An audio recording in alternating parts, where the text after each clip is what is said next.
In our series called The Power of One, which has become a weekly staple, Kim Lango brings us inspirational stories from people around the region. Tonight's story, all about conviction and integrity and staying true to one's strongly held beliefs. Kim now has more. That's right, Rich. Jazz has always had its share of notable Jewish artists, from Benny Goodman to Sammy Davis Jr. This tradition continues today, supported by a new wave of young jazz musicians making their own mark in New York City. Just 9% of jazz students are Jewish, but for one student, the decision to fully commit himself to religion put him at odds with his passion to play music. His decision to leave Juilliard was controversial, almost unheard of among his family, friends, and teachers. He says it took a lot of strength, and since he's made the decision, what used to be notes on paper turned to melodies from his heart. I'll go where you want me to go, and I'll see what you tell me to see, just as long as we work on one condition, that you take me to infinity. 16-year-old Asher Elbaz says music is a mode of spiritual expression.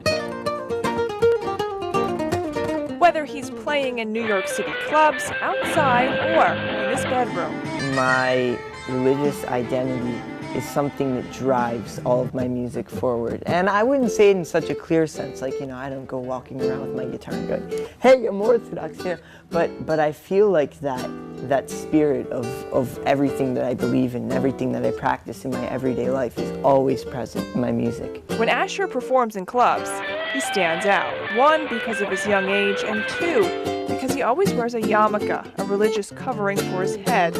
But by the end of his performance, Asher says the audience doesn't see the yarmulke because he's made such a strong connection. First is like age. They're like, wow, you're really young.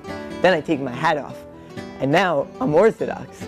Like, now he's young, and he's Orthodox. It's like you don't see it a lot, so it's like a shell shock reaction, I think. It's like really, it's culture shock.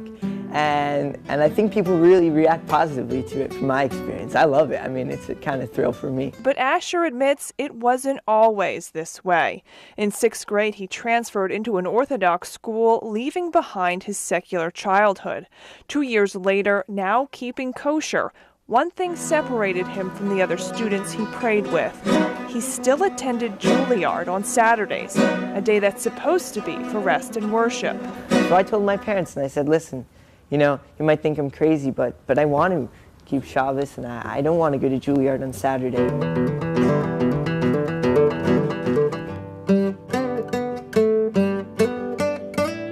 I always get that from people. But it's Juilliard. Why couldn't you stay there? Why couldn't you keep going? And I feel like that's when integrity comes in. I feel like that's when a person really establishes himself, says, okay, this is who I am, this is what I'm doing. And when a person is really ready to take those steps and be true to himself, I think that's more rewarding than any school or any prestigious position. Now, in addition to Asher's musical talents, he's also a phenomenal speechwriter. He writes about religion and life, and during his latest speech at the United Nations, it was so moving, he's been invited back. Rich? Kid's incredible. Isn't he? His parents are very proud. My gosh.